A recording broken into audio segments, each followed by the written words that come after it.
Intel Ryzen လားဆိုတာကိုပြပေးတော့မှာဖြစ်ပါတယ်အားလုံးပဲမင်္ဂလာပါ Testro Ryzen မှာပြန်လည်ကြိုဆိုလိုက်ပါတယ်ကျွန်တော်ဒီနေ့မှာတော့ laptop ဝယ်တဲ့အခါမှာ Intel Ryzen လားဆိုတာကိုပြပေးတော့မှာဖြစ်ပါတယ်ကျွန်တော်တို့လွန်ခဲ့တဲ့15နှစ်လောက်တုန်းကတော့ laptop ဝယ်တဲ့အခါမှာ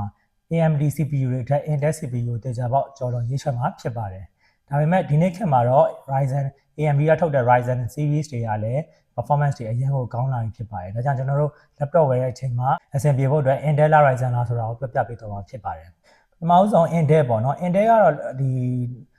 လွန်ခဲ့တဲ့နှစ်ပေါင်းများစွာကလေးကဒီ CPU လောကမှာသူကပြိုင်မကင်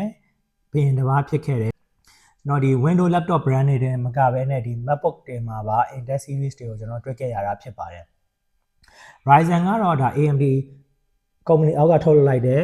ဒီ CPU တစ်ခုဖြစ်တယ်သူက2019နောက်ပိုင်းမှာဒီ Ryzen ဆိုတဲ့နာမည်ပြောင်းပြီးတော့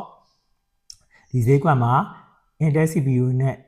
ရှင်ပြိုင်ပြီးတော့နေရာရလာတာဖြစ်ပါတယ်ကျွန်တော်တို့ Intel နဲ့ Ryzen မှာဒီ generation တွေလည်းအများကြီးထွက်ခဲ့ပြီးပေါ့နော် Intel ဆိုရင်ကျွန်တော်လက်ရှိ first gen ကနေပြောကြတော့15 gen ထိတောင်ထွက်ခဲ့ပြီးဖြစ်ပါတယ် Ryzen ဆိုရင်လည်းလက်ရှိမှာ Ryzen 1ကနေ Ryzen 7 ထိတောင်ထွက်ခဲ့ပြီးဖြစ်ပါတယ်အဲကြောင့်ကျွန်တော်ဒီနှစ်ခုဘာတွေကွာခြားသွားမလဲ laptop ဝယ်ယူမယ်ဆိုရင်ဘယ်ဟာကိုရွေးချယ်ရမလဲဆိုတဲ့ဟာလေးကိုကျွန်တော်ပြပေးသွားမှာပါဖြစ်ပါတယ်ကျွန်တော်တို့ဒီ Intel ကတော့ဒီ single core thread တွေမှာ performance ကောင်းတယ်သူရဲ့ daily usage တွေမှာအလုပ်လုပ်တဲ့အချိန်မှာ stability ကောင်းတယ် battery usage battery ခံတယ်ပေါ့နော် battery usage ကောင်းတယ်ဒီ Ryzen ကကြတော့ multi core thread တွေမှာ performance booster လောက်တာအရင်ကောင်းတယ်ဒါပေမဲ့ဒီ battery usage မှာတော့ဒီသူ့ရဲ့ performance booster များတဲ့အတွက် battery usage လည်းနည်းနည်းများသွားတာဖြစ်ပါတယ်အဲကြောင့် laptop ဝယ်တဲ့အချိန်မှာဒီကျွန်တော်တို့ရဲ့အမြင်အရကတော့ဒီ daily work တွေကျွန်တော်တို့ဒီ productive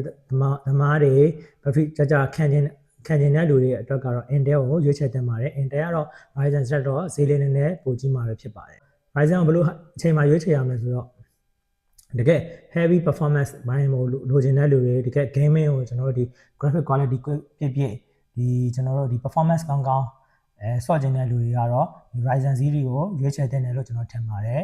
Intel လား Ryzen လား Intel နဲ့ Ryzen မှာ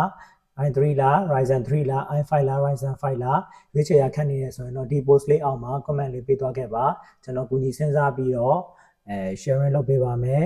ဒီလို tips and trick လေးတွေကိုနေ့စဉ်တင်ဆက်ပေးသွားမှာဖြစ်လို့ Testro Ryzen ကိုလည်း like and follow လုပ်ခဲ့ဖို့ request လုပ်ပါတယ်အားလုံးကိုကျေးဇူးတင်ပါတယ်ခင်ဗျာ